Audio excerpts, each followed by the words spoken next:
Hey there, and welcome back to Retire Your Way with ILG Financial. My name is Chase Lopez. This is Dave Lopez, and we're registered investment advisors with ILG Financial. Thank you, Chase. And today we're going to jump right into it. The Secure Act 2.0 has passed. It is now law, and there's some major changes in the retirement landscape. About 7 changes the Retirement Secure Act 2.0 has brought in. Today, we want to focus ideally on just the 3 changes that affect those in or near retirement. That's our target audience with this this video, right? So that's what we're going to talk about. So let's jump right into it. The Secure Act 2.0 has just passed. The first change is a change to the age when you have to start taking your required minimum distributions, or RMDs, right? It was 72 as of last year. It now jumps to 73. Yep. And for younger folks who don't get to that age until around 2033, 10 years from now, for them it'll jump to 75. We're not getting into that one tonight, right, Chase? Yep. Because we've done a whole video on that one, so check that video out if you want more details on how the RMD changes are going to affect you. Yep. Now, let's focus in on the other 2 changes that folks in or near retirement are going to want to know about. What's the first one? Yeah, so the first one is the change to what's called the catch-up contribution inside of your 401k, so your retirement plan that you're contributing to at work, for example. So the catch-up prior to the Secure Act was $6,500. Hey, let me interrupt. Oh, yeah. Because this can be very confusing, can't it? Absolutely. When you do your 401k, you can put in $1 if you want, or $100. You decide how much you want to contribute, but there's a maximum to what you can contribute, and the maximum is $20,500. Now that doesn't count any money the company may match. This is just what you contribute out of your paycheck. $20,500 is the number.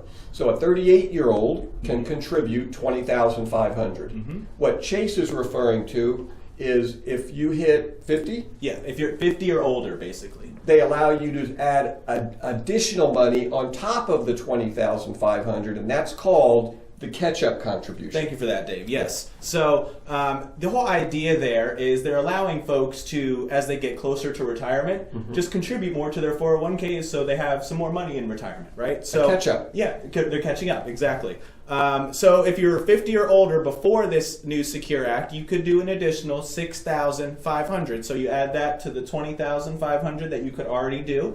You could do about $27,000 into your 401k every single year. Yeah, and for many of you watching today, now the lights may go off. If you've talked to a friend at work that said, I put in $27,000, and you said, hey, I thought the limit was $20,000. Right. This is what they mean. It's $20,500 plus $6,500 catch-up because your coworker's over 50. Exactly. So he could put in $27,000. Yep. So with this new Secure Act, the Secure Act 2.0 that was just passed, they increased that for folks that are between ages 60 and ages 63. So for that 4-year time frame, you can actually, instead of contributing that additional $6,500, you can actually contribute $10,000 in addition to the $20,500 to your retirement So account. it makes it a little confusing. A little. It just means now there's 3 steps, right? If you're under 50, you can put in $20,500.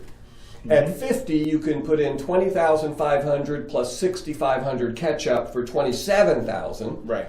And then if you hit 60, you could do $20,500 plus $10,000 for $30,500 for about 4 years. Exactly. And it's the same premise, right? They're expecting you to be closer to retirement, so they're allowing you to save more for retirement as you get closer to those retirement years. Yeah, and that's a good thing. We've talked about this in other videos, that a lot of times when you see the tax code change, they'll advertise a good thing, and then there's always the other shoe has to drop, and there's a bad thing. This is a good thing. Yeah, no, right? absolutely. You can put more money in. Now, there is a caveat to that that wasn't on the old plan. On the old plan, when you put that money in, you could contribute it as a regular contribution that you can deduct on taxes, a traditional 401k contribution, or you could put it into your Roth and pay the taxes to have it tax-free later. Right. What's the change? Yeah, so what the number is, if your compensation is over $145,000,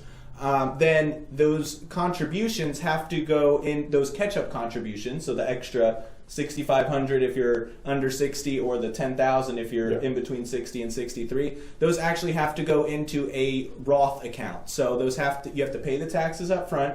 It goes into your Roth account, and then it grows tax-free now until you end up taking the money out. And that's really not a bad thing at all, No, right? Because not. the idea is this is money you couldn't put in your IRA before, your 401k before anyway. Right. So you're not getting the deduction now prior to 2023.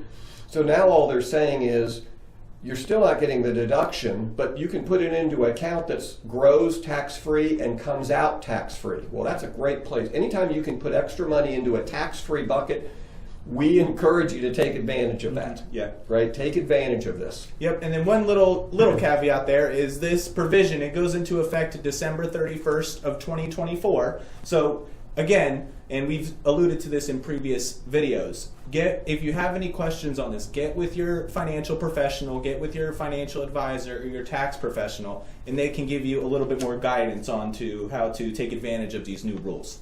Yeah. So one other one, right? We said we had two.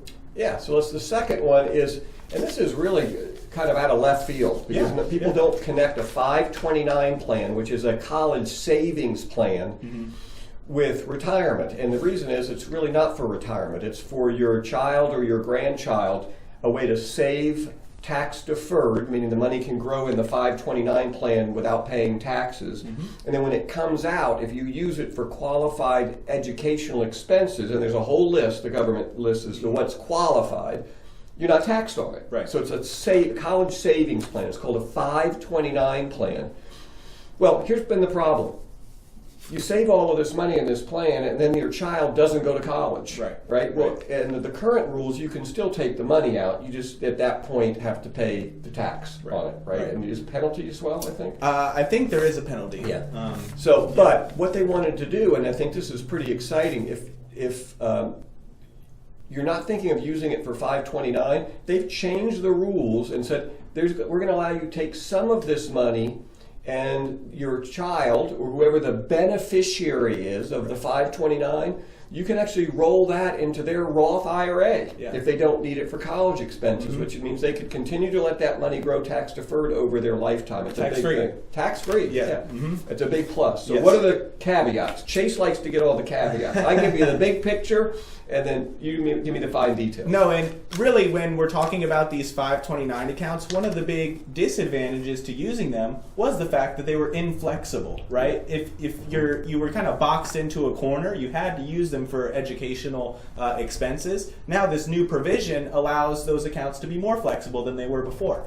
To your point, there's always some rules associated with these types of changes. So there is a $35,000 lifetime cap on the amount of money you can move from the 529 account to the beneficiary's Roth IRA. So, if the account is worth $35,000 or below, you can move it all over. Now, there is a annual limit that you can do, and that's $6,500. So you can only roll $6,500 a year from that 529 account to that Roth IRA, the beneficiary's Roth IRA. And there's a couple others, right? Yeah. One is that when you roll this stuff over, your 529 has to be at least 15 years old. Correct. Right? They want to make sure you didn't somehow open it and immediately roll it over. Exactly. And in addition to that, you can't have contributed for the last 5 years. So they're looking for folks who've built this up over time. Yes. And then over time they turned out that they'd never need it. Exactly. Now you can still have contributed in the last 5 years. It's just any money